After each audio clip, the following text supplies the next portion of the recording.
हाँ जी, नमस्कार, राधे राधे, जय श्री कृष्णा। कैसे हैं सब लोग? बढ़िया, मजे में, आनंद में। चलिए, ईश्वर आप सबको हमेशा आनंद में रखे, खूब मजे में रखे, खूब स्वाध्याय करें, खूब अध्ययन करें और बुद्ध बने। क्या बने? बुद्ध बने। आज हम लोग बात करने वाले हैं बौद्ध धर्म की। किसकी? बौद्ध धर्म की। पिछली कक्षाओं में हमने जैन धर्म का अध्ययन किया, क्या क्या चीजें थी, किस प्रकार से चीजें थी, वहां पर हमने सारी की सारी चीजें बात कर ली थी। दोस्तों ध्यान से सुनिएगा। यदि हम बात करते हैं बौद्ध धर्म की, तो बौद्ध धर्म के संस्थापक कौन थे? आप लोगों को पता होना चाहिए कि बौद्ध धर्म के संस्थापक गौतम बुद्ध। कौन थे? गौतम बुद्ध। क्या क्या परिस्थितियां थी, किस प्रकार से उन्होंने बौद्ध धर्म की स्थापना की, किस प्रकार से संपूर्ण संसार को ज्योतिर्मय प्रकाश से आच्छादित कर दिया। इसीलिए गौतम बुद्ध को एशिया का ज्योतिपुंज कहा जाता है। एशिया का ज्योतिपुंज किसको कहा जाता है? गौतम बुद्ध को। किस प्रकार से क्या क्या चीजें हुई, ये सारी की सारी बातें हम लोग करने वाले हैं आज की क्लास में। लेकिन कुछ बातें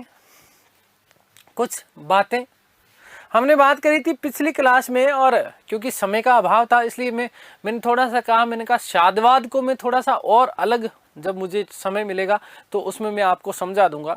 तो दोस्तों ध्यान से सुनिएगा। यदि हम शादवाद, जो कि जैन धर्म से संबंधित था, किससे? जैन धर्म से संबंधित, जिसे अनेकांतवाद भी कहा जाता है, सप्तभंगी सिद्धांत भी कहा जाता है। यूपीएससी और आरएस में पूछा गया प्रश्न है ये, ठीक है, बहुत महत्वपूर्ण बन जाता है। तो जैन धर्म के लोग एक वस्तु को 7 प्रकार से देखते हैं। एक ही वस्तु को कितनी प्रकार से? 7 प्रकार से परिभाषित करते हैं एक ही चीज को, और इसी चीज को उन्होंने शादवाद या अनेकांतवाद या इसी को सप्तभंगी सिद्धांत की उपमा दे दी। ठीक है, अलग अलग प्रकार से एक ही वस्तु को अलग अलग प्रकार से क्या किया जा सकता है? देखा जा सकता है। मैंने आपको उदाहरण दिया था अंधे व्यक्ति का, अंधों का, और साथ ही साथ में उसमें एक काणे व्यक्ति का। मैंने कहा कि अंधों में काणा राजा वाली बात होती है। हाथी का अलग अलग प्रकार से अनुभव किया गया। कोई व्यक्ति गया जिसको हाथ में जो है, उसके सूंड हाथ में लगी, तो उसको ऐसा लगा कि हाथी जो है कैसा है, जो है पेड़ के जैसा है। किसके समान है? पेड़ के जैसा है। किसी को यदि उसका पैर पकड़ा किसी ने, तो उसको लगा कि यार हाथी तो खंबे जैसा है, हाथी तो खंबे जैसा है। किसी के पूंछ हाथ में आई तो उसको लगा कि यार हाथी तो रस्सी जैसा है। हाथी तो, अब थी तो वस्तुतः चीज तो एक ही थी, लेकिन उसको अलग अलग रूप में क्या कर दिया गया? परिभाषित कर दिया गया। हाथी जब बैठा था और कोई व्यक्ति गया तो उसको ये विशालकाय लगा, तो उसको लगा यार हाथी तो पहाड़ जैसा है। हाथी तो कैसा है? पहाड़ जैसा है। हाथी कैसा है? पहाड़ जैसा है। फिर कोई व्यक्ति गया, हाथी के कान उसको हाथ में आए, तो उसको लगा यार हाथी तो शंख के जैसा है। हाथी तो शंख के जैसा है। तो वस्तुतः चीज तो एक ही थी, उस चीज को अलग अलग रूपों में परिभाषित करना ही आपका क्या कहलाता है? अनेकांतवाद कहलाता है। इसी को शादवाद कहा जाता है, इसी को सप्तभंगी सिद्धांत कहा जाता है। जैन दर्शन का सबसे बड़ा दर्शन माना जाता है शादवाद या सप्तभंगी सिद्धांत। इसको थोड़ा सा दिमाग में रखिएगा, ठीक है। बात क्लियर हो गई। अभी हम चलने वाले हैं बौद्ध धर्म की तरफ। कौन से धर्म की तरफ? बौद्ध धर्म की तरफ यहाँ पर हम लोग बढ़ रहे हैं। बहुत ही महत्वपूर्ण टॉपिक है आपका बौद्ध धर्म। यहाँ से प्रश्न आपका आता है, ठीक है। और बौद्ध धर्म के संस्थापक की यदि हम बात करें, तो आप सबको पता है कि बौद्ध धर्म के जो संस्थापक थे वो भगवान गौतम बुद्ध को माना जाता है। किसको माना जाता है? गौतम बुद्ध को माना जाता है। देखिएगा किस प्रकार से बौद्ध धर्म की स्थापना हुई है, क्या चीजें हुई है, उसके बारे में थोड़ी सी हम लोग चर्चा करेंगे। नेपाल का तराई क्षेत्र, और नेपाल का तराई क्षेत्र जिसका नाम मिलता है कपिलवस्तु। क्या नाम मिलता है? कपिलवस्तु। नाम क्या मिलता है? कपिलवस्तु। और कपिलवस्तु के पास में लुम्बिनी वन, कपिलवस्तु के पास में लुम्बिनी वन, ठीक है। क्या चीज? लुम्बिनी वन। क्या चीज? लुम्बिनी वन। ये कपिलवस्तु याद रखना आपको विशेष रूप में, और लुम्बिनी वन भी आपको याद रखना है विशेष रूप में। कब, किस संदर्भ में, ये अभी हम लोग चर्चा करेंगे। 2 चीजें आप लोगों को ध्यान में रखना है। इसी लुम्बिनी वन को आम्र कुंज भी कहा जाता है, आधुनिक कई विद्वान इसका समीकरण बिठाते हैं रुमिनदेही के साथ में, और कई लोग बोलते हैं तिलारा कोट के साथ में इसका समीकरण करने का प्रयत्न करते हैं। वर्तमान परिप्रेक्ष्य में देखें तो ये सारी की सारी चर्चाएं हम लोग करने वाले हैं। दो स्थान आपको याद रखने, कौन कौन से? एक सबसे पहला जो स्थान रखना याद आपको, वो क्या रखना है? कपिलवस्तु।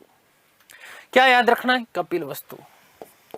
और इस कपिलवस्तु के एक राजा थे, और इस राजा का नाम क्या था? शुद्धोधन। राजा का नाम क्या था? शुद्धोधन। राजा का नाम क्या है? शुद्धोधन। और ये शुद्धोधन जो थे ये शाक्य गण के राजा थे। कौन से गण के राजा थे? शाक्य गण के।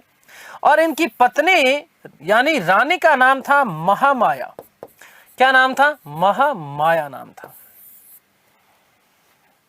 इनकी पत्नी का नाम क्या था? महामाया। क्या नाम था? महामाया। आगे बात समझ में क्लियर है? देखिएगा, एक बार की बात है। बात कब की है? एक बार की बात है। एक सुंदर सा उपवन, और इस उपवन में बढ़िया सुंदर सा प्राकृतिक नजारा, और इस प्राकृतिक नजारे के बीच, इस प्राकृतिक नज़ारे के बीच कुछ चीज़ें मैं आप लोगों को दिखा रहा हूँ, समझा रहा हूँ, ध्यान से सुनिएगा। सुंदर सी नदी, और नदी के किनारे अपनी पत्नी को लेकर के घूमने के लिए आए हैं। कौन आए हैं? शुद्धोधन। कौन आए हैं? शुद्धोधन। कौन आए हैं? शुद्धोधन आए। ठीक है। और बैठे हैं एक दूसरे के साथ में, बातें कर रहे हैं। कुछ यहाँ पर पक्षी उड़ रहे हैं। ठीक है। आकाश, नभ, गगन, और बड़ा अच्छा सुंदर सा मौसम हो रहा है। बादल है। ठीक है। प्राकृतिक झरनों की कलकलाहट, धीमी धीमी बारिश आ रही है। और यहीं पर बैठे हैं कौन? दो लोग। एक कौन? शुद्धोधन। कौन बैठे हैं? शुद्धोधन जी। और एक इनकी पत्नी, और पत्नी का नाम क्या है? महामाया। पत्नी का नाम क्या है? महामाया। एक दूसरे के साथ में समय व्यतीत कर रहे हैं। और इस समय जब ये आए तो ऐसा कहा जाता है कि महामाया जो थी वो वस्तुतः गर्भवती थी। महामाया गर्भवती थी। बैठे थे आराम से, शांति से, थोड़ा सा घूमने फिरने के लिए। ठीक है। समझिएगा चीजों को। व्यक्ति का नाम क्या है? शुद्धोधन। कौन से गण का राजा है? शाक्य गण का। कहां पर है? कपिलवस्तु का। और कहां पर आए हुए हैं? लुम्बिनी वन में आए हुए हैं। कहां आए हुए हैं? लुम्बिनी वन में आए हैं। आगे बात समझ में। अब लुम्बिनी वन जो कि नेपाल का तराई क्षेत्र था, बढ़िया प्राकृतिक दृश्य देखो आप लोगों को दिखाई दे रहा होगा। आराम से बैठे हैं, आराम से बैठे हैं। माता महामाया जो थी वो गर्भवती थी, और इस समय जब ये यहाँ पर बैठे हैं तो इस प्रकार की चीजें मिलती हैं। जहाँ तक कथाओं में यह उल्लेख है, जहाँ भगवान बुद्ध के पूर्व जन्म की कथाएं भी वर्णित है और उनके बारे में चीजें उल्लेखित हैं। तो दोस्तों क्या हुआ कि इसी समय जब ये यहाँ पर बैठे थे तो ऊपर से देवताओं ने आकाश से क्या की है? भविष्यवाणी की। देवताओं ने आकाश मार्ग से क्या की है? भविष्यवाणी की। और क्या भविष्यवाणी की? ध्यान से सुनिएगा। क्या भविष्यवाणी की? उन्होंने कहा कि हे देवी, आपके गर्भ में जो संतान है, आपके गर्भ में जो संतान है, वो संतान आगे चल करके इस संसार का सबसे महान सन्यासी बनेगा। इस संसार का सबसे महान सन्यासी बनेगा। ये भविष्यवाणी की गई। किसके द्वारा? देवताओं के द्वारा। किसके द्वारा? देवताओं के द्वारा क्या की गई? भविष्यवाणी की गई। तो माता महामाया को थोड़ी सी टेंशन हुई। अरे भाई, पहली ही संतान है। कौन सी संतान है? पहली ही संतान है। और पहली ही संतान यदि सन्यासी बन जाए तो उनकी मृत्यु के बाद में क्या होगा? भैया, स्थितियां भयावह वाली होने वाली थी। तो इनको क्या हो गई? थोड़ी सी बड़ी टेंशन हुई। क्या हुई? टेंशन हुई। लेकिन अब देवताओं ने भविष्यवाणी कर दी। देवताओं ने क्या कर दी, भविष्यवाणी कर दी। और जैसे जैसे भगवान बुद्ध का जन्म का समय जो है नजदीक आ रहा था, दोस्तों याद रखिएगा, ऐसा कहा जाता है कि यहीं लुम्बिनी वन में, कहां पर, लुम्बिनी वन जो कि नेपाल के तराई क्षेत्र में है, यहीं भगवान बुद्ध का क्या हुआ, जन्म हुआ। भगवान बुद्ध का क्या हुआ, जन्म हुआ। छोटा सा नन्ना सा मुन्ना सा, देखिएगा, भगवान बुद्ध, और भगवान बुद्ध का क्या हुआ, जन्म हुआ। और ऐसा कहा जाता है कि भगवान बुद्ध के जन्म के समय ऊपर से देवताओं ने क्या करी थी, पुष्पों की वर्षा करी। किसकी वर्षा करी थी, पुष्पों की वर्षा की थी। किसने, देवताओं ने पुष्प वर्षा की। जब भगवान बुद्ध का क्या हुआ था, जन्म हुआ था, तो उन्होंने क्या बरसाए, पुष्प बरसाए। और जैसे ही पुष्प बरसाए तो दोस्तों इनके महामाया जी के दिमाग में एक बात आ गई कि हाँ, ये तो सच में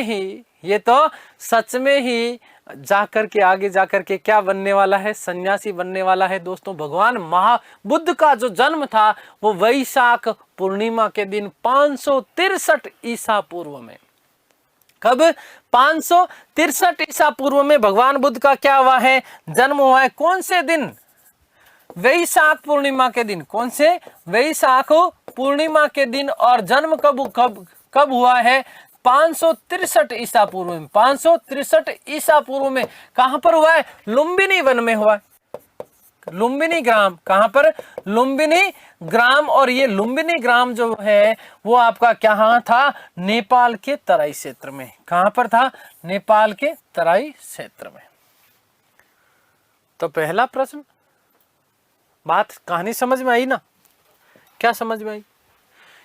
बौद्ध धर्म की बात कर रहे हैं, संस्थापक आपको पता है कौन है, गौतम बुद्ध है। वस्तुतः इनके बचपन का जो नाम सिद्धार्थ, मैंने आपको कहा था कि जो भगवान महावीर के पिता का जो नाम है वो गौतम बुद्ध के बचपन का नाम है। तो बचपन का नाम क्या, सिद्धार्थ। कपिलवस्तु के राजा थे जिनका नाम क्या था, शुद्धोधन। इनकी पत्नी महामाया, और ये महामाया वस्तुतः कोलीय वंश की राजकुमारी थी। कौन से वंश की, कोलीय वंश की राजकुमारी थी। कोलीय वंश, कौन से वंश की, कोलीय वंश की राजकुमारी। शुद्धोधन कौन से गण के राजा थे, शाक्य गण के। जबकि महावीर के पिता कौन से गण के राजा थे, जात्रिक गण के। कौन से, जात्रिक गण के। यहाँ पर कंफ्यूजन होता है, ध्यान से याद रखना। देखो पिता का नाम क्या है, शुद्धोधन, S2S याद रखना, शुद्धोधन शाक्य, शुद्धोधन शाक्य। आगे बात समझ में। और उधर क्या है, जात्रिक है, क्या है, जात्रिक है। आगे बात समझ में, क्लियर है ना। तो अब देखिएगा कि मैंने आपको सारी कहानी बता दी कि जब ये नदी के किनारे बैठे थे, तो उसी समय देवताओं ने क्या की, भविष्यवाणी की कि आपके गर्भ में जो पुत्र है वो आगे आने वाले समय में इस सृष्टि का सबसे महान सन्यासी बनने वाला है। और इसी फलस्वरूप वैशाख पूर्णिमा के दिन 563 ईसा पूर्व में लुम्बिनी ग्राम जो कि नेपाल के तराई क्षेत्र में है, वहां पर भगवान बुद्ध का क्या होता है, जन्म होता है। इतनी कहानी दिमाग में बैठ गई, सेट हो गई। इतनी बात लिख देता हूं, फिर आगे की बातें आगे लिखूंगा। देखो हम बात कर रहे हैं किसकी, बौद्ध धर्म की।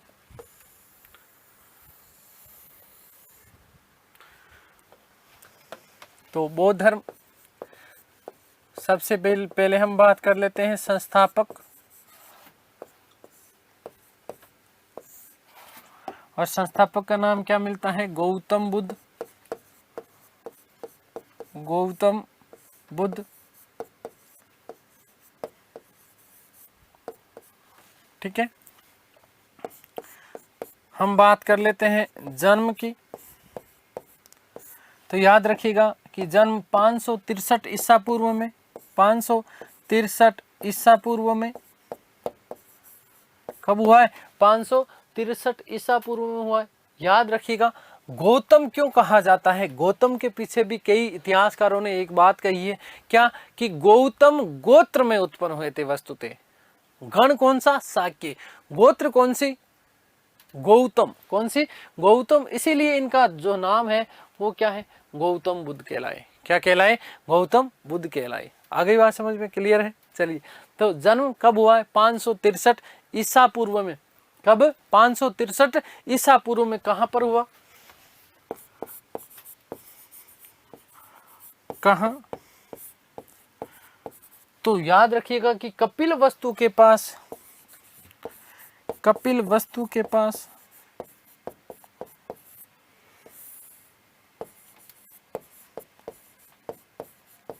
कपिल वस्तु के पास लुम्बिनी ग्राम,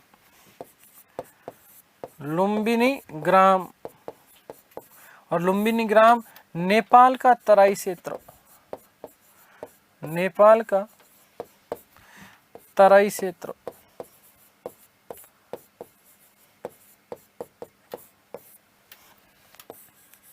आधुनिक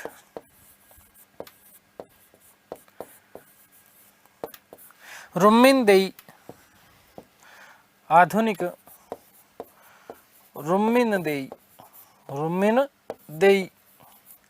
ठीक है, इस रुम्मिनदेई अभिलेख की भी बात करेंगे। किसकी? रुम्मिनदेई अभिलेख की बात करेंगे जब मैं आपको पढ़ाऊंगा अशोक मौर्य। कौन? अशोक मौर्य। तो लुम्बिनी, ठीक है, आधुनिक रुम्मिनदेई, आधुनिक रुम्मिनदेई। कई लोग तिलारा कोट या तिलारा कोट, तिलारा कोट, ठीक है, आधुनिक रुम्मिनदेई या तिलारा कोट, ठीक है, के आम्रकुंज में, के आम्रकुंज, आम्रकुंज में हुआ। ठीक है, आ गई बात समझ में? और कब हुआ? तो याद रखिएगा वैशाख पूर्णिमा के दिन, वैशाख पूर्णिमा के दिन। इसके पीछे भी, लिखने के पीछे मेरा लॉजिक है। वैशाख पूर्णिमा लिख क्यों रहा हूं, इसके पीछे भी लॉजिक है। याद रखिएगा क्या लॉजिक है, अभी बता दूं। थोड़ा थावस रखो, है ना, ठार ठारन खाओ।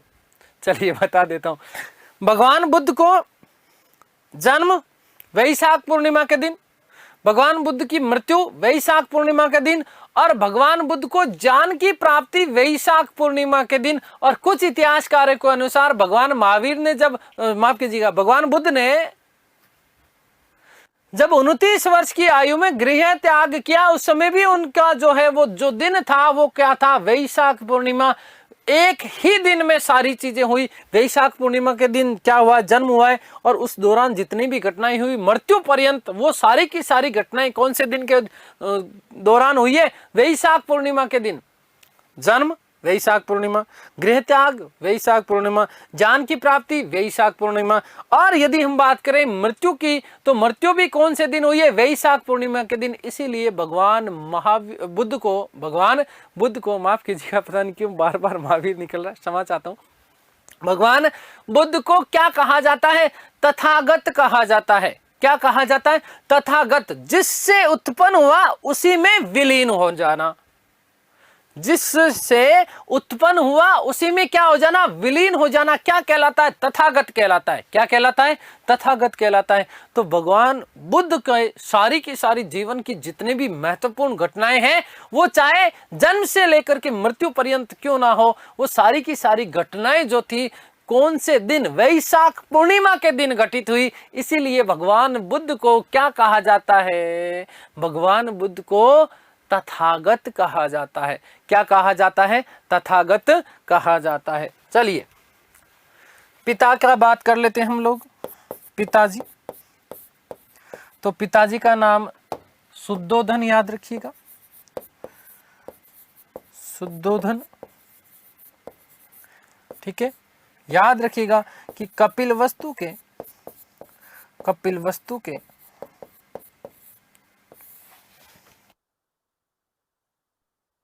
शाक्य गण के राजा, शाक्य गण के राजा।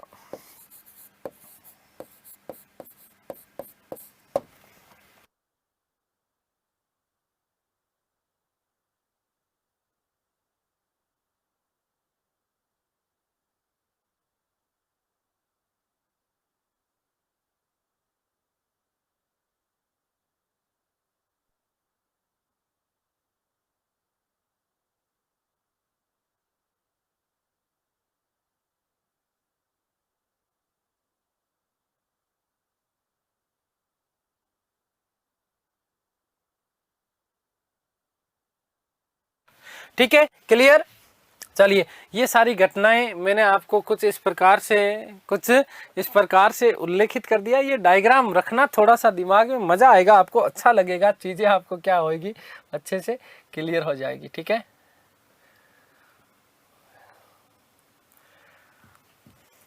कुछ बादल वादल और बना दिए जाए यहाँ पर, उमड़ घुमड़ कर काले बादल आए। ठीक है,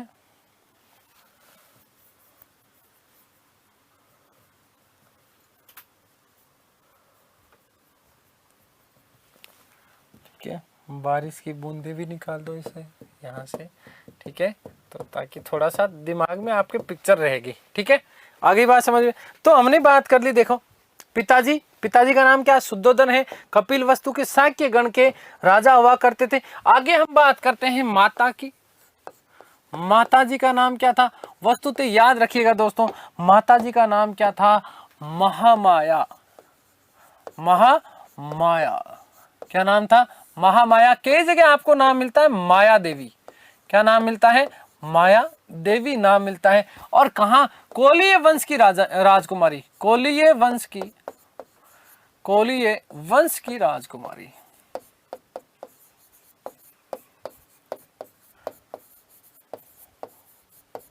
ठीक है, लास्ट बात लिख देता हूं, फिर आगे की कहानी समझाता हूं आपको। बचपन का नाम, बचपन का नाम तो याद रखिएगा कि बचपन का नाम सिद्धार्थ था।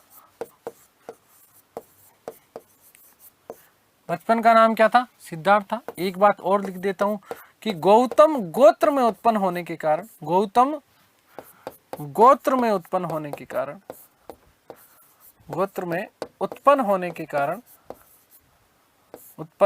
के कारण,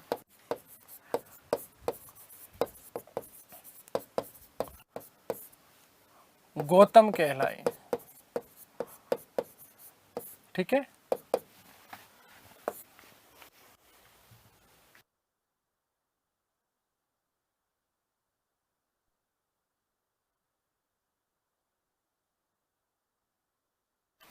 आगे बात समझ में क्लियर है। तो अभी मैंने आपको बताया, क्या बताया, मैंने कहा कि जब गौतम बुद्ध का जन्म हुआ 563 ईस्वी में, तो जब जन्म हुआ तो देवताओं ने एक तो पुष्प वर्षा की। देवताओं ने क्या की, पुष्प वर्षा की। और जैसे ही पुष्प वर्षा की तो भाई साहब महामाया को बहुत टेंशन हुई, इतनी टेंशन हुई कि पूछो मत, कितनी टेंशन हुई। और इसी टेंशन में उन्होंने क्या ले ली, पेंशन ले ली। ऐसा कहा जाता है कि गौतम बुद्ध के जन्म के लगभग 7 दिन बाद, कितने दिन बाद में, 7 दिन बाद में ही महामाया की क्या हो जाती है, मृत्यु हो जाती है। महामाया की क्या हो जाती है, मृत्यु हो जाती है। और महामाया की मृत्यु के बाद में हालत खराब है दोस्तों। इसी महामाया की एक छोटी बहन थी और इस बहन का नाम क्या मिलता है, प्रजापति। क्या नाम मिलता है, प्रजापति। बाद में ये क्या कहलाई, गौतमी कहलाई। क्या कहलाई, गौतमी कहलाई। क्यों कहलाई, आगे बात करेंगे। तो नाम क्या था, प्रजापति गौतमी। पूरा नाम क्या है, प्रजापति गौतमी। आगे बात समझ में, याद रखिएगा। तो सौतेली माँ के रूप में आई है कौन, मौसी आई है। क्यों, क्योंकि भैया इनकी मूल जो माताजी थी उनका तो 7 दिन बाद में क्या हो गया, देहावसान हो गया। अब इस स्थिति में छोटे से नन्हे से मुन्ने से बुद्ध को संभालने के लिए कोई ना कोई व्यक्ति तो चाहिए ना। तो भाई साहब लालन पालन पोषण किसने किया? प्रजापति गौतमी ने। और ये प्रजापति गौतमी वस्तुतः भगवान बुद्ध की क्या थी? मौसी हुआ करती थी। क्या हुआ करती थी? मौसी हुआ करती थी। ध्यान से सुनना, अभी भी टेंशन जारी है। टेंशन जारी किसकी है? शुद्धोधन की। किसकी? शुद्धोधन की। और शुद्धोधन ने गौतमी से कहा कि गौतमी देख, इस प्रकार की चीजें, इस प्रकार की घटनाएं घटित हो चुकी है।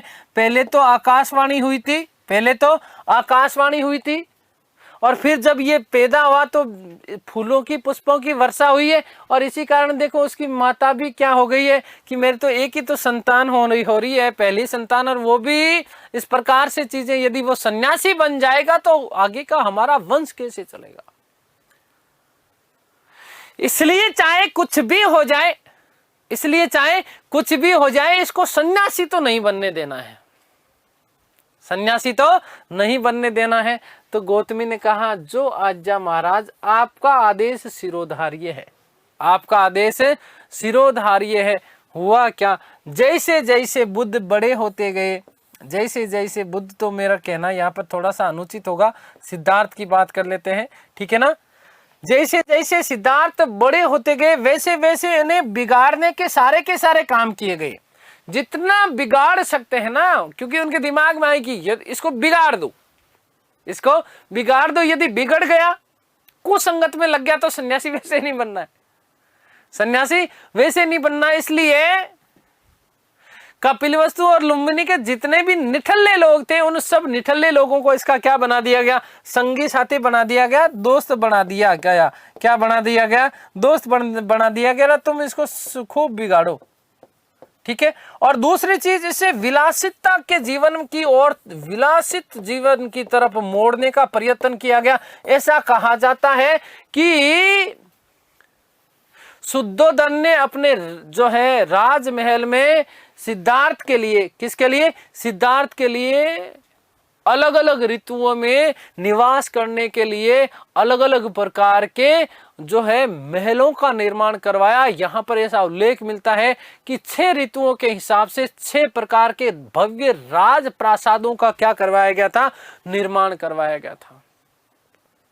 और जैसे ही 16-17 वर्ष की आयु हुई, और 16-17 वर्ष की आयु होने के साथ ही साथ यहाँ कपिलवस्तु की सबसे सुंदर कन्या ढूंढी गई कि सबसे सुंदर कन्या कौन सी है? तो सबसे सुंदर कन्या आई जिसका नाम क्या है प्यारे बच्चों?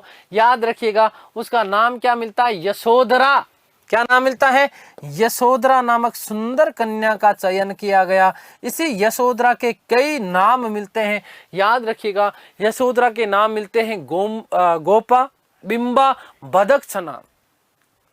गोपा, बिंबा और भदक्षणा, इसके क्या मिलते हैं? अन्य नाम मिलते हैं। और यशोधरा के साथ में, किसके साथ में? यशोधरा के साथ में विवाह कर दिया गया। किसका? सिद्धार्थ का। किसका विवाह कर दिया गया? सिद्धार्थ का। कि देखो बेटा यशोधरा, ये ऐसा नहीं हो कि कहीं सन्यासी बन जाए, इसका ध्यान पूरा तुझे रखना है, पूरे दिन इसको अपने में लीन रखना है, चाहे कुछ भी हो जाए। और बाकी का काम इसको सौंप दिया गया था। किसको? दोस्तों को। इस नियति में कई बार ऐसा होता है कि जो चीजें नियति में जिस स्वरूप में मिलनी होती है वो मिलके ही रहती हैं, चाहे कुछ भी, कैसी भी घटनाएं क्यों ना हो जाएं। कई बार ऐसा होता है, लेकिन उसके लिए तो कर्म तो करना ही पड़ता है, उसके लिए कर्म करना ही पड़ता है। कई बार ऐसा होता, कई बार ऐसा होता, ऐसा होता कि यही इनके लिए जो भव्य राजप्रासाद बनाए गए थे, इन्हीं राजप्रासादों के एक कॉर्नर में ऐसा कहा जाता है कि एक पीपल का वृक्ष था, जम्बू वृक्ष था। किसका वृक्ष था? जम्बू वृक्ष था। और इस जम्बू वृक्ष के नीचे जाकर के कई बार भगवान बुद्ध जो है ध्यान लगा करके, सिद्धार्थ कहेंगे अभी तो खैर, है ना, कौन, सिद्धार्थ यहाँ आकर के ध्यान में लीन हो जाते थे, ध्यान लगा करके बैठ जाते थे। बिल्कुल इस प्रकार से वो ऑटोमेटिक अपने आप स्वतः ही ये इस प्रकार की चीजें होती थी, खिन्न हो जाते थे। सारी चीजें होते हुए भी व्यथित होकर के होते थे, और व्यथित होने के बाद राजप्रसाद का एक भव्य कोना, और उस कोने में जहाँ पर जम्बू वृक्ष था, इस जम्बू वृक्ष के नीचे जाकर के वो कई बार क्या है, ध्यान में लीन हो जाते, ध्यान में लीन हो जाते। पत्नी आती, उठा के ले जाती इसे,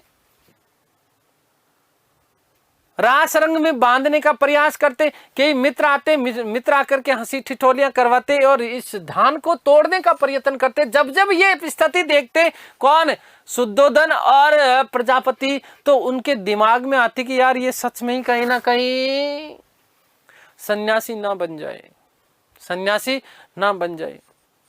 कुछ ही समय बाद में इन सिद्धार्थ की पत्नी यशोधरा, जिनका नाम बताया था, इसी यशोधरा के गर्भ से एक संतान उत्पन्न हुई, और इस संतान का नाम था राहुल।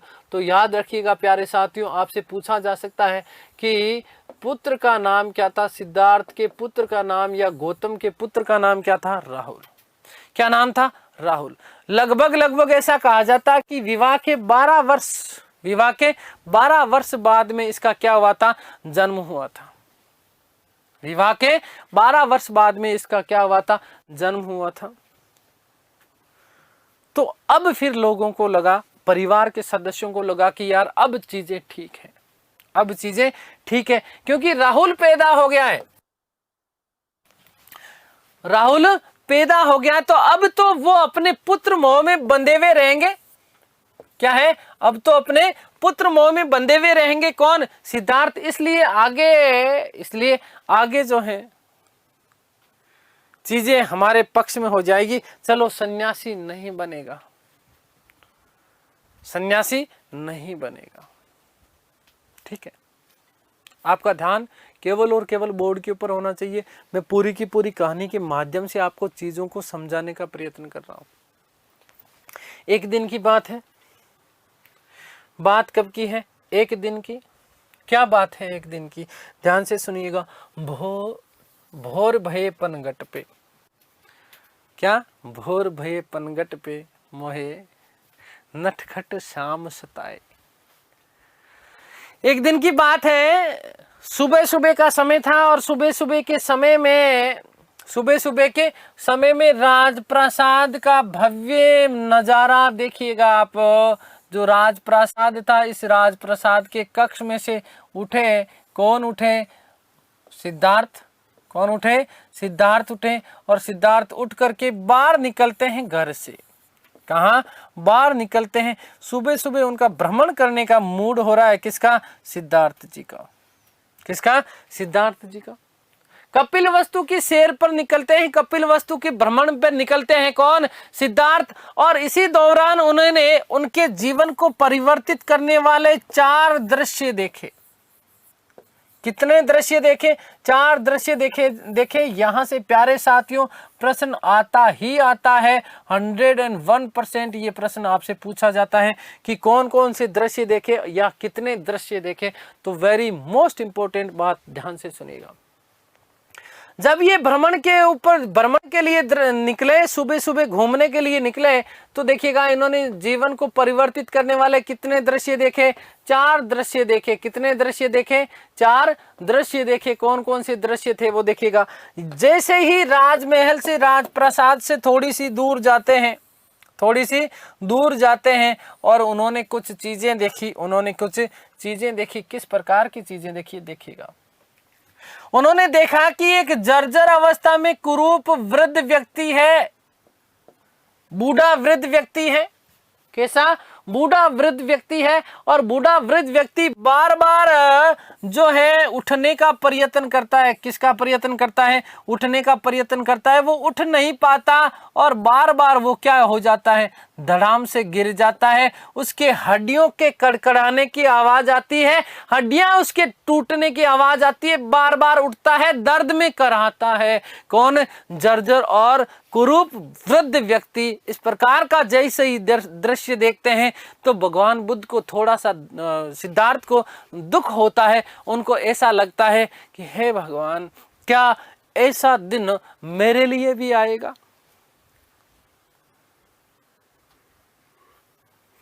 क्या ऐसा दिन मेरे लिए भी आएगा? उनको अंदर से वेदना होती है, क्या मैं भी इस प्रकार से उठने का प्रयास करूंगा और मैं गिरता जाऊंगा? बड़ा भयावह दृश्य है। थोड़ी सी वेदना हुई, थोड़ी सी टीस हुई, पीड़ा हुई, इस दृश्य से वो आगे निकलते हैं, थोड़ी सी आगे बढ़ने का प्रयत्न करते हैं। और आगे बढ़ने का प्रयत्न करते हैं तो यहाँ एक मकान के बाहर जाकर के अचानक सहसा वो चौंक जाते हैं। क्या चल रहा है अंदर? ध्यान से सुनिएगा। यहाँ पर इस मकान में कुछ चीजें हैं। कैसी चीजें हैं कि इस मकान में एक यहाँ पर वृद्ध रोगी व्यक्ति है, वृद्ध रोगी व्यक्ति है और वो जीवन के अंतिम क्षणों की तरफ है, जीवन के अंतिम क्षणों की तरफ है। इस वृद्ध रोगी व्यक्ति के पास में, इस रोगी व्यक्ति के पास में उसकी पत्नी बैठी है। कौन बैठी है? पत्नी बैठी है और पत्नी की आंखों से अश्रु धारा बह रही है। पत्नी की आंखों से अश्रु धारा बह रही है। उसके छोटे छोटे कुछ नन्हे मुन्ने से बालक भी उसके चारों तरफ आसपास में बैठे हैं और बड़ी भयावह दृष्टि है, बड़ा भयावह दृश्य है। जैसे इस रोगी व्यक्ति को जाने वाला है, मरने वाला है, इसकी पत्नी और इसके जितनी भी संतानें हैं वो सब रुंदन कर रही है, रो रहे हैं सब कि पिताजी प्लीज ठीक हो जाओ ने। पत्नी भी अश्रुधारा बहाती हुई कहती है ठीक हो जाओ ना, आपको यदि कुछ हो गया तो मेरे बालकों को क्या होगा? मैं इनका भरण पालन पोषण कैसे करूंगी? सिद्धार्थ ने ये दृश्य भी देखा, सिद्धार्थ ने ये दृश्य भी देखा और उनको बड़ा दुख हुआ। अरे भगवान, अरे भगवान, बड़ी वेदना है इस संसार में, दुख ही दुख है। यहाँ जर्जर व्यक्ति देखा, यहाँ रोगी व्यक्ति देखा और कुछ समय यहाँ से थोड़ा सा आगे जैसे ही वो बढ़े, अपने आप को थोड़ा सा व्यवस्थित करने का प्रयत्न किया तो यहाँ पर कुछ नजारा ही अलग था। 4 लोग, कितने लोग? 4 लोग, और 4 लोग एक व्यक्ति को कांधा दे करके लेके जा रहे थे। क्या? कांधा लेकर के जा रहे थे, अर्थात व्यक्ति के क्या हो चुकी थी? मृत्यु हो चुकी थी। व्यक्ति की क्या हो चुकी थी? मृत्यु हो चुकी थी। अंत्येष्टि के लिए शव लेके जा रहे थे। अंत्येष्टि के लिए क्या लेके जा रहे थे? शव लेके जा रहे थे। उसके पीछे पूरा परिवार हाथ जो है रुंदन करता हुआ, रोता हुआ, चिल्लाता हुआ, अश्रु धारा बहता हुआ, हाथ में मटके के लिए, देखो सारी की सारी इसको अंत्येष्टि के लिए जो जो क्रियाएं होती है उनके लिए आग ले जाते हुए बहुत शव यात्रा देखी उन्होंने, भयानक, और पूरा परिवार उसका रो रहा है। बहुत बुरी तरीके से करुणामय दृश्य है। कैसा दृश्य है? करुणामय दृश्य है। बहुत दुख हुआ, बहुत ही ज्यादा दुख हुआ। किसको? सिद्धार्थ को। उन्होंने कहा यार ये संसार में कुछ है ही नहीं, दुख के अलावा कुछ है ही नहीं, दुख के अलावा कुछ है ही नहीं। जहां से अब तक घर से निकला हूं ये दृश्य दिखाई दे रहे हैं। इससे बड़े थोड़े से व्यथित होकर के आगे निकले, और आगे निकले तो उन्होंने देखा कि एक यहाँ पर धर्मनिष्ठ भिक्षुक बड़ा सा स्माइल किए हुए, हाथ में झोला डाले हुए, एक हाथ में जो है चिमटा लिए हुए, इसको बजाते हुए बोल राधे राधे राधे। ठीक है, इस प्रकार से जमाजम करता हुआ, उसको किसी भी प्रकार की कोई भी चिंता ही नहीं, किसी भी प्रकार की कोई भी चिंता ही नहीं थी, बड़ा मस्त मौला होकर के जा रहा था। तो जैसे ही सिद्धार्थ ने ये वाला दृश्य देखा, तो अनायास ही सिद्धार्थ के मुख से मुस्कान प्रस्फुटित हो पड़ी। अचानक उसको मुस्कुराहट आई। यार वाह, क्या दृश्य है! इसका मतलब यह है कि इस व्यक्ति को इस संसार में कोई भी दुख नहीं है। इस व्यक्ति को इस संसार में कोई भी दुख नहीं है। सन्यासी से बड़ा इस जीवन में कुछ नहीं हो सकता। सन्यासी से बड़ा इस जीवन में कुछ भी हो ही नहीं सकता। अब मुझे क्या बनना चाहिए? सन्यासी ही बनना चाहिए। तो 4 दृश्य देखिए, इन चारों दृश्यों ने भगवान बुद्ध के जीवन को पूर्ण रूपेण क्या कर दिया था? परिवर्तित कर दिया था। लौटे यहां से, आगे वापस कहां आगे? अपने राजमहल में।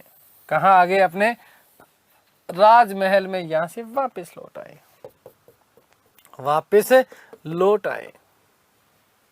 बड़े खिन्न, बड़े जो है व्यथित थे, और व्यथित थे इसीलिए क्या हुआ साहब?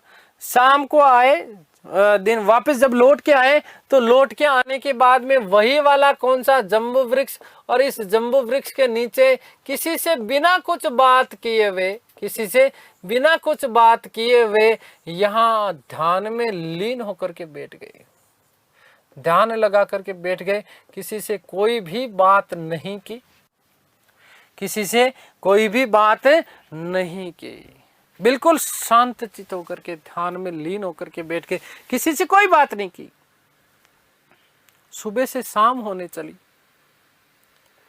तो शुद्धोधन और प्रजापति को बड़ी टेंशन हुई कि आज कुछ मामला कुछ अलग है, आज कुछ मामला क्या है? अलग है, आज कुछ बात गड़बड़ है, बात गड़बड़ है। तो जितने भी निठल्ले जो दोस्त थे, इन सब निठल्ले दोस्तों को बुलाएगा, इन निठल्ले दोस्तों को बुलाएगा, और बुलाने के बाद में कह रहा है एक काम करो, है ना, आज इसका मूड ज्यादा खराब है, ध्यान में लीन होकर के बैठा है तुम्हारा भाई, इसको उठाओ जैसे कैसे, और कुछ बढ़िया सा सतुना करो, बढ़िया सा सतुना करो भाई साहब, नहीं तो हो सकता है कि मामला खराब हो जाए, मामला खराब हो जाए। आगे बात समझ में? तो इसीलिए शाम का समय था, खूब व्यवस्था की गई। व्यवस्था का मतलब आप सब समझते हैं, शराब सुरा शबाब सब कुछ, है ना। और व्यवस्था करके जो है कुछ नगर वधुओं को बुलाया गया, कुछ नगर वधुओं को बुलाया गया जो नृत्य कर रही थी। क्या कर रही थी? नृत्य करने वाली नगर वधुओं को बुलाया गया। किसको बुलाया गया था? नृत्य करने वाली नगर वधुओं को बुलाया गया। शराब शबाब सारी चीजें, पार्टी वार्टी सब का आयोजन किया गया। मीका सिंह की गानों की बढ़िया सी सीडी लगा दी। अभी तो पार्टी शुरू हुई है, अभी तो पार्टी शुरू हुई है। खूब जबरदस्ती पिलाया गया। क्या किया गया? जबरदस्ती पिलाया गया। बढ़िया सा म्यूजिक, संगीत, क्या चीज? म्यूजिक, संगीत चल रहा है। देखो यहाँ पर संगीत की धारा बह रही है और गाने चल रहे हैं। क्या? अभी तो पार्टी शुरू हुई है, अभी तो पार्टी शुरू हुई है, इस प्रकार का।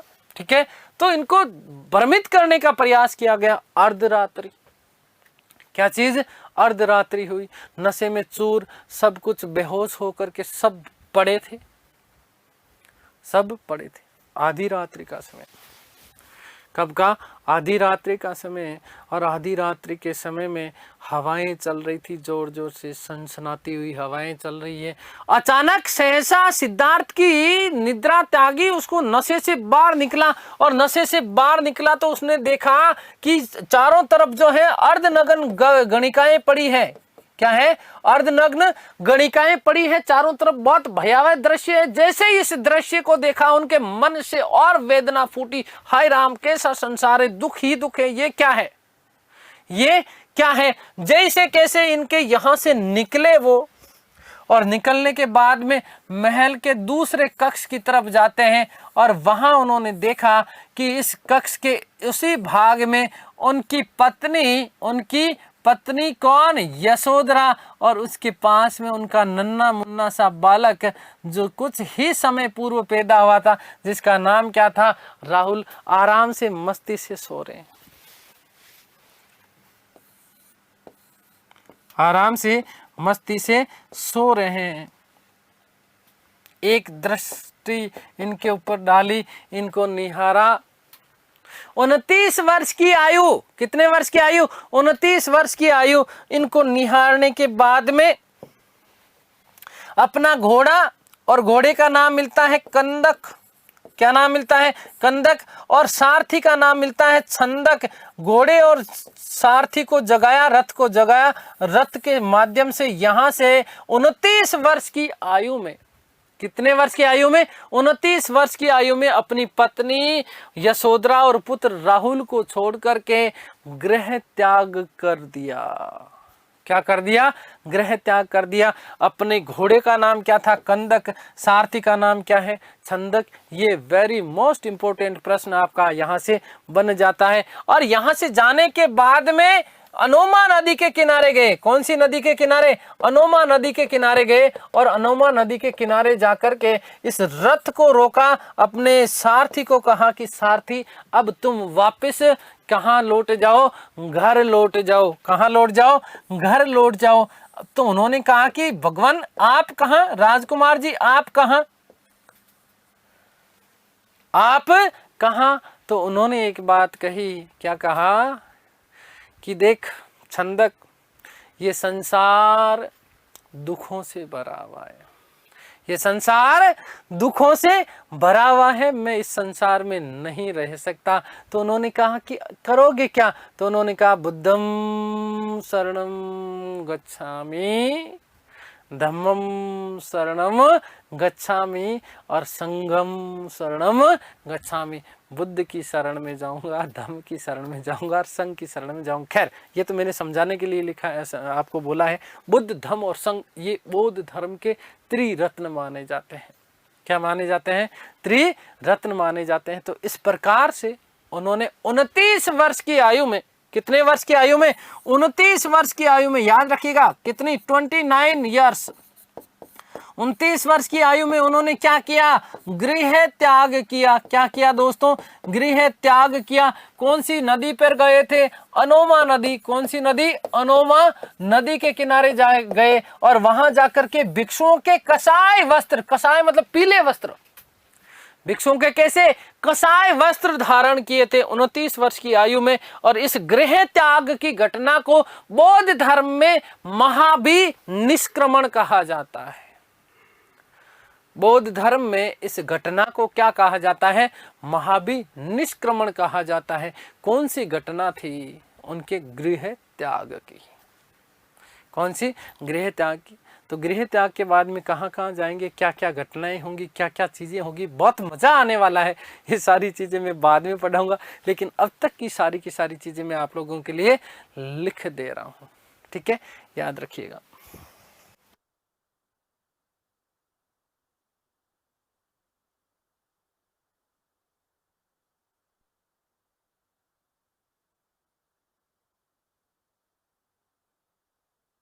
चलिए, तो ये सारी की सारी घटनाएं मैं अब आप लोगों के लिए लिख देता हूं। बचपन का नाम क्या था? तो याद रखिएगा कि बचपन का नाम क्या था? सिद्धार्थ था। ठीक है, क्या नाम था? सिद्धार्थ था। मूलतः माता का नाम क्या था? माता का नाम महामाया। तो आगे बात कर लेते हैं हम लोग सौतेली माता। सौतेली माता, सौतेली माता क्यों? क्योंकि प्यारे साथियों ध्यान दीजिएगा कि जब सिद्धार्थ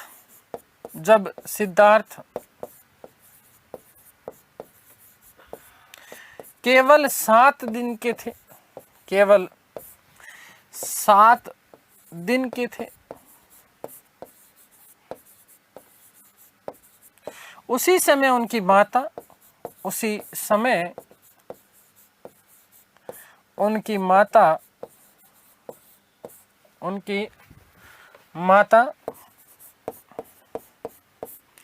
महामाया की मृत्यु हो गई। अतः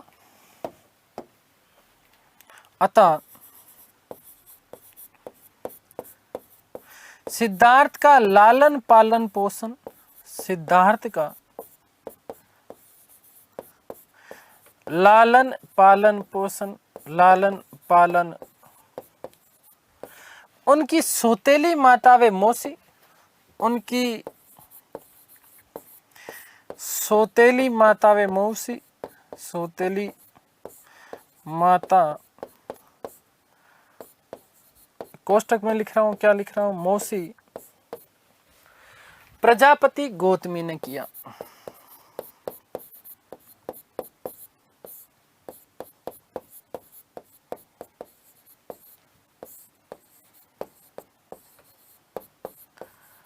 किसने किया है? प्रजापति गौतमी ने।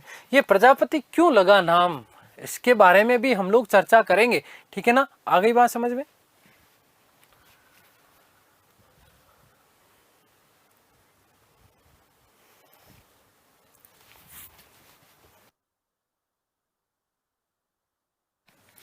पत्नी, पत्नी का नाम देखिएगा यशोधरा,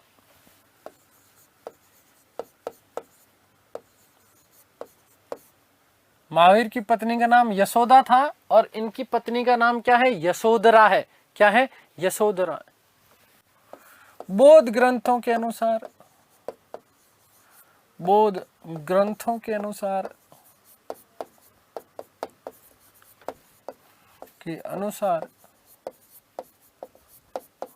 क्या क्या नाम मिलते हैं? गोपा, गोपा, बिंबा वे भदक्षणा व बदकक्षणा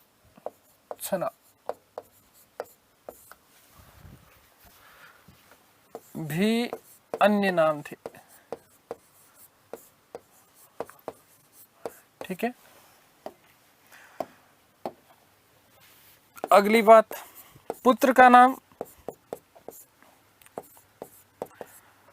पुत्र का नाम था राहुल, पुत्र का नाम क्या है? राहुल। ये बड़ा महत्वपूर्ण प्रश्न बन जाता है आपका, विशेष रूप से हम जब बात करेंगे ना गुप्त काल की, और वहाँ जब हम बात करेंगे गुप्तकालीन कला संस्कृति, तब जब मैं आपको अजंता एलोरा की गुफाएं पढ़ाऊंगा। क्या? अजंता एलोरा की गुफाएं, उसमें गुफा संख्या जब मैं 17 की बात करूंगा तब मैं और ज्यादा इसकी मजे वाली बात बताने वाला हूं, ठीक है। खैर याद रखिएगा, पुत्र का नाम क्या है? राहुल, ठीक है। आगे बात करते हैं। एक दिन जब सिद्धार्थ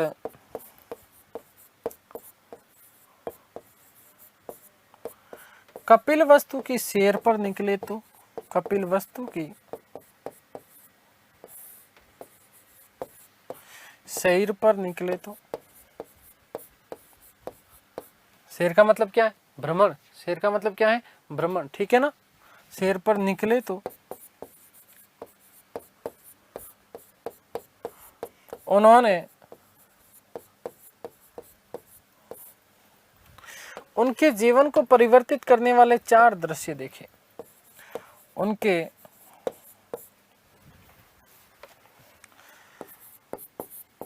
जीवन को परिवर्तित करने वाले, जीवन को परिवर्तित करने वाले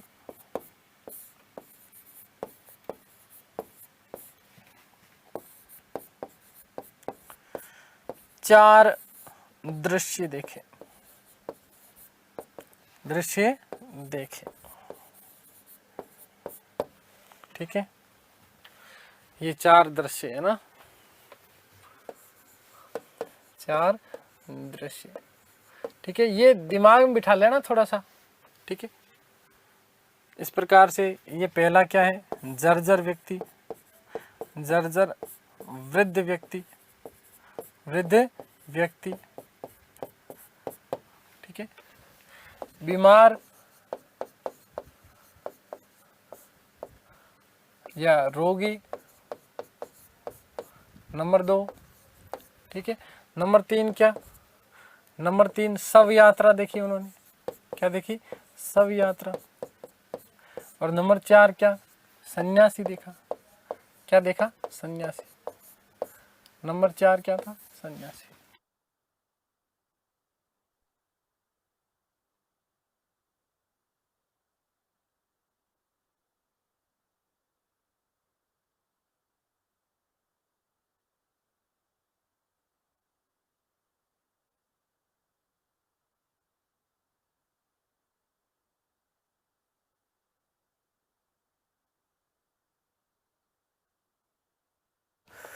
ठीक है, तो ये 4 दृश्य याद रखिएगा। ठीक है, ये 4 दृश्य हैं आपके, मैं वस्तुतः आपके लिखूंगा, चिंता मत करो। ठीक है, नंबर एक क्या है कि जर्जर कुरूप वृद्ध व्यक्ति, कुरूप वृद्ध व्यक्ति देखा उन्होंने। ठीक है, जो बार बार उठने का प्रयत्न करता है लेकिन वो उठ नहीं पाता, उठ नहीं पाता। ठीक है, नंबर 2, बीमार या रोगी व्यक्ति, बीमार या रोगी व्यक्ति। ठीक है, नंबर 3 क्या देखा था उन्होंने, अंत्येष्टि के लिए ले जाते हुए शव या शव यात्रा। तो अंत्येष्टि के लिए, अंत्येष्टि हेतु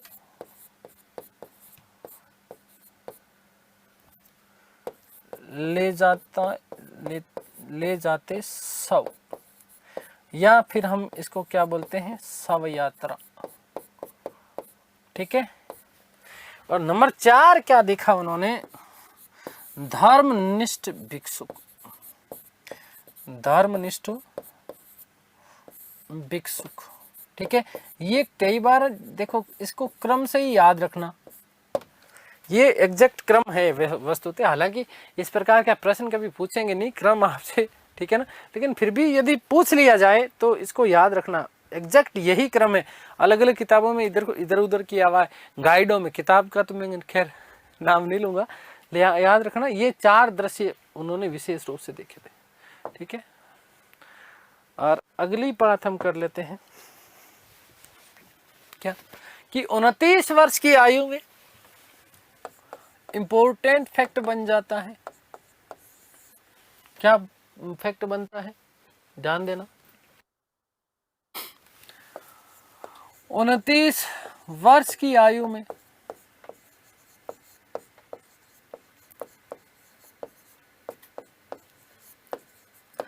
अपने घोड़े, अपने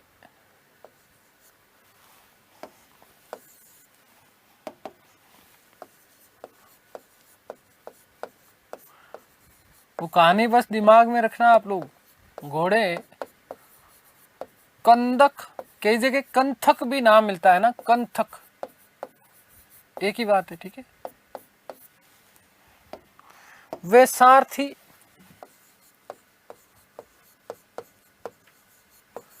छंदक, सारथी का नाम क्या मिलता है, छंदक।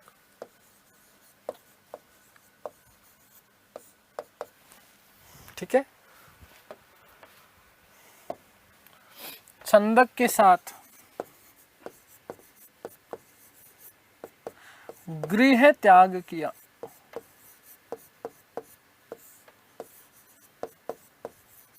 क्या किया, गृह त्याग। वेरी मोस्ट इंपॉर्टेंट बात याद रखना बेटा, क्या याद रखोगे, कि इस घटना को बौद्ध धर्म में क्या कहा जाता है, महाभि निष्क्रमण कहा जाता है। बौद्ध धर्म में भगवान बुद्ध की या सिद्धार्थ की गृह त्याग की घटना को क्या कहा जाता है, महाभि निष्क्रमण कहा जाता है। इंपॉर्टेंट फैक्ट बनता है ये आपका।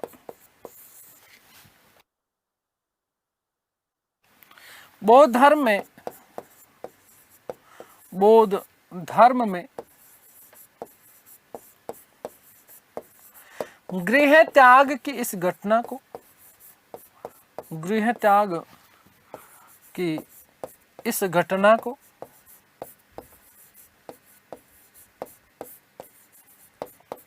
महाभि निष्क्रमण कहा जाता है। महाभि निष्क्रमण कहा जाता है।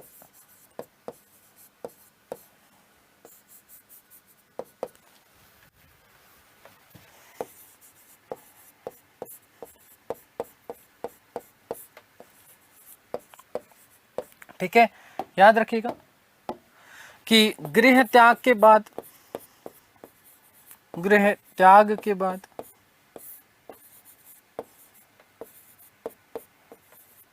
सर्वप्रथम अनोमा नदी गई। कहाँ गए? अनोमा नदी, अनोमा नदी गए तथा यहीं से उन्होंने भिक्षुओं के कसाय वस्त्र धारण किए। भिक्षुओं के कसाय वस्त्र, कसाय मतलब पीले वस्त्र होता है ना।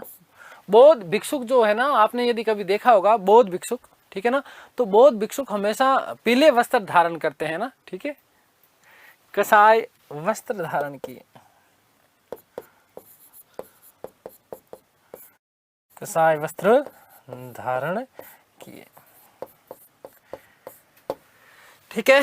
तो यहाँ तक की चीजें मैंने आपको समझा दी। एग्जैक्ट समय भी हमारा हो गया है, ठीक है। इसके बाद में क्या क्या घटनाएं हुई, बहुत मज़ेदार बातें मैं आप लोगों को बताने वाला हूँ। कौन सी क्लास में? आपकी अगली क्लास में। तब तक ईश्वर से प्रार्थना करता हूँ कि आप सब स्वस्थ रहें, मस्त रहें, तंदुरुस्त रहें, आह्लादित रहें, प्रसन्नचित्त रहें, ऊर्जावान रहें और इस सृष्टि की संपूर्ण खुशियाँ आपको और आपके परिवार को मिले। मिलते हैं हमारी अगली कक्षा में। तब तक के लिए आप सभी को धन्यवाद। नमस्कार।